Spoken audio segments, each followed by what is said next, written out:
रांची में देर रात एक शख्स के पास से हजारों पासपोर्ट मिले, कई लाख रुपए मिले। पुलिस सोच में पड़ गई ये आखिर ये शख्स है कौन जिसके पास हर देश का पासपोर्ट है। अब पुलिस उससे पूछताछ में जुटी है, लेकिन ये शख्स कह रहा है कि वो तो किसी और के लिए काम करता है, पर सवाल है कि आखिर किसके लिए। एक रिपोर्ट देखिए।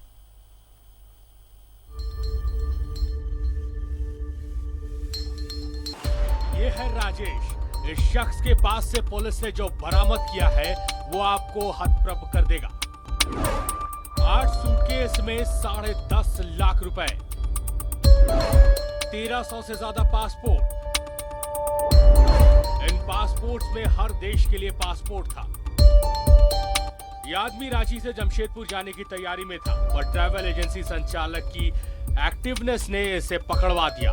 पर अब ये खुद को किसी और का आदमी बता रहा है, तो सवाल है राजेश किसका आदमी है। वो जो है कि मैं अपने मालिक के साथ में काम करता हूँ। हाँ। तो वो जो है कि उसी का पैसा था जो मुझे ले करके जा रहा था। वो जो है कि जमशेदपुर 1200 पासपोर्ट एक साथ कैरी कर रहे थे क्या? कुछ वो जो है कि हमें नहीं मालूम था कि उसके बैग में क्या था। आपको पता नहीं था? ना, मुझे नहीं मालूम था। किसके लिए काम कर रहे थे? मैं जो है कि राजेश सिंह के लिए काम करता था। राजेश सिंह जी। कहाँ रहते हैं ये जो है कि चूटिया तालाब के पास में रहते थे। जी, चूटिया तालाब में रहते थे। हाँ, चूटिया तालाब के हुई है आपकी, आप फंस रहे मामले में, कुछ कहना चाहेंगे अपने लिए? जी, मैं तो सर जो है कि उनका जो है कि नौकर हूँ। हमारा इसमें कोई रोल काम उनके लिए काम करता था।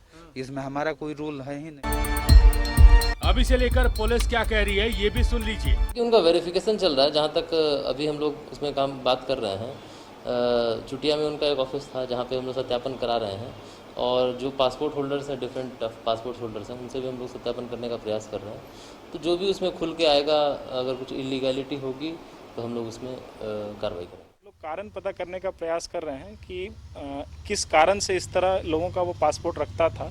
इसका सत्यापन किया जा रहा है कि जिन लोगों ने पासपोर्ट भेजा है, क्या उन लोगों को कोई वीज़ा इशू करने के लिए या किसी और कारण से कोई सही काम के लिए पासपोर्ट इनको भेजा जाता था, या जो कैश था।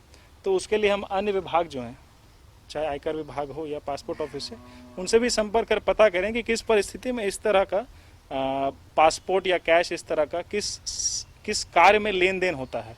उसके बाद ही हम इसकी वैधता या जो गैर कानूनी है वो हम एस्टैब्लिश कर पाएंगे। तो अभी इस पे हम लोग सत्यापन कर रहे हैं। न्यूज़ 11 भारत के दिए गए बयान में आरोपी ने साफ किया है कि उससे पता नहीं था कि उस बैग में पैसे और पासपोर्ट हैं। वो तो सिर्फ अपना काम कर रहा था। वहीं पुलिस की दलील है कि इससे गंभीरता से जांच किया जा रहा है और संबंधित विभाग को पत्राचार किया जा रहा है। लेकिन सवाल पुलिस से है कि इतने बड़े रैकेट का सामना होने के बावजूद भी पुलिस की जाँच इतनी धीमी क्यों है। सहयोगी अरविंद के साथ मैं आयुष चौहान, न्यूज़ 11 भारत। और इमरान हमारे साथ जुड़े हुए हैं, सीधा रुख करते हैं इमरान का। इमरान, सवाल ये उठता है कि ये शख्स खुद को बता रहा है कि भाई मैं तो किसी राजेश के लिए काम करता हूँ, चलिए मान लेता हूँ, लेकिन सवाल ये उठ रहा है कि ये जमशेदपुर जा कहाँ रहा था। क्या बात अभी पुलिस की पूछताछ में कुछ खुलासा हुआ है कि ये जमशेदपुर कहाँ जा रहा था? इतने सारे पासपोर्ट इस साथ में लेकर के कैसे? ऐसा संभव है क्या कि ये सूटकेस लेकर जा रहा था, इसे पता ही नहीं था कि इतने रुपए हैं और इतना सारे पासपोर्ट है उसमें? देखिए, जिस व्यक्ति को पर मंथ 20,000 रुपये दिए जा रहे थे, वो कार्यालय में रह करके एक एक काम कर रहा था। ऐसे में अभी पकड़े जाने के बाद अगर वो व्यक्ति ये कहता है कि उसे ये नहीं जानकारी है कि उनके पास जो सूटकेस है, जो बैग है, उसमें भारी संख्या में पासपोर्ट है और जो नगद पैसे हैं उसके पास रखे हुए, तो ये थोड़ा अटपटा लगेगा सुनने में। क्योंकि गिरफ्तारी के बाद से पुलिस के समक्ष आरोपी ने इसी तरह से कुछ बयान अपने दिए हैं। लेकिन रांची पुलिस अब इस पूरे मामले को पूरी गंभीरता से लेते हुए जिस तरह से जांच करी है, उसमें ये वेरीफाई किया जा रहा है कि पहला कि जो पासपोर्ट बरामद किए गए हैं, जो 1200 से अधिक की संख्या में पासपोर्ट है, वो डुप्लीकेट है या ओरिजिनल पासपोर्ट है। एक एक पासपोर्ट को पासपोर्ट डिपार्टमेंट से वेरीफाई कराया जा रहा है। इनके अलावा अगर ये पासपोर्ट ओरिजिनल है, अर्थ से संबंधित है, तो इनसे संबंधित जो अधिकारी है उनसे क्या कुछ संपर्क साधने के बाद वो जानकारी ली जा रही है कि इन तमाम पासपोर्ट को किन किन देशों के लिए वीजा लगाना था, या फिर जो नौकरी दिलाने के नाम पर जो विदेश भेजने के जो काम किए जाते हैं, ये सारी चीजें देखने को मिल रही है।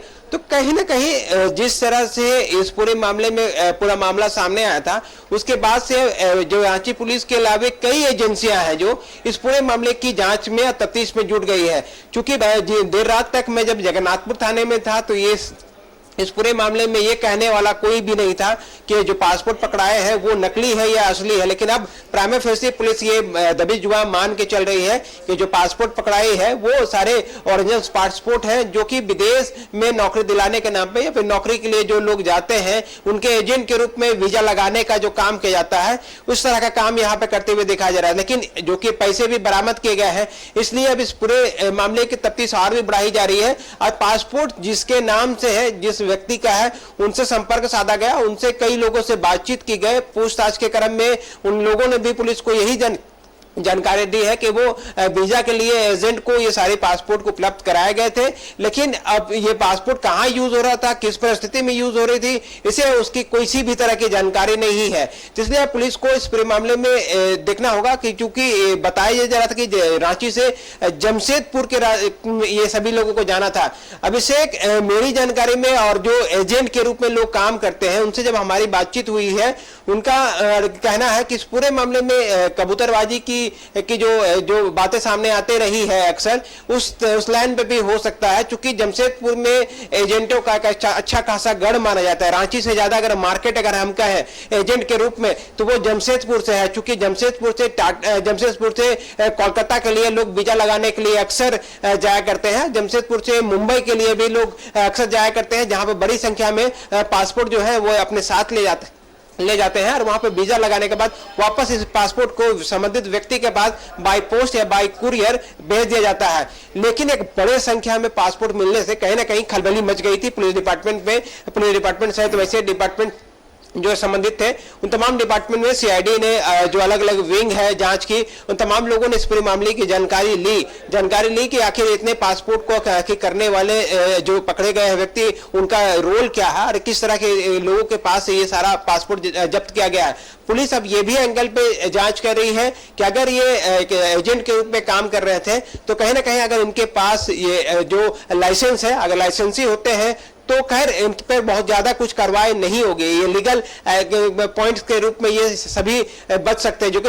जो संजय सिंह के नाम सामने आया, जिनका निवास स्थान जो चुटिया तालाब के पास बताया जा रहा है, अगर उनके पास एजेंट के रूप में अगर कुछ इस तरह का प्रमाण पत्र है तो उनको रांची पुलिस को समक्ष प्रस्तुत करनी चाहिए थी और अपनी पक्ष को रखना चाहिए था। लेकिन जिस तरह से जो आरोपी है, जो मुख्य आरोपी के रूप में अब तक जो सामने है, वो भागते हुए नजर आ रहे हैं, तो कहीं ना कहीं पुलिस इस बिंदु पर अब मान के चल रही है कि कुछ तो गड़बड़ झाला था, जिसके वजह से जो आरोपी है वो पुलिस के समक्ष नहीं आ रहे हैं। जो कि गिरफ्तारी के बाद से ही लगातार आरोपी के संपर्क में था, आरोपी से बातचीत कर रही थी, लेकिन ये उसके बावजूद वो जो है वो भागने में सफल रहा।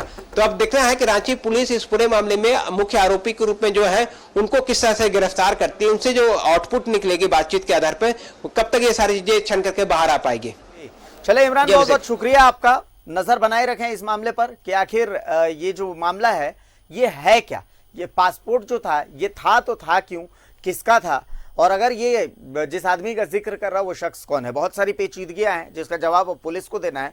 उम्मीद करते हैं कि पुलिस इसका जवाब बहुत जल्द देगी, बहुत जल्दी इस मामले को सुलझा लेगी। शुक्रिया इमरान इस तमाम जानकारी के लिए।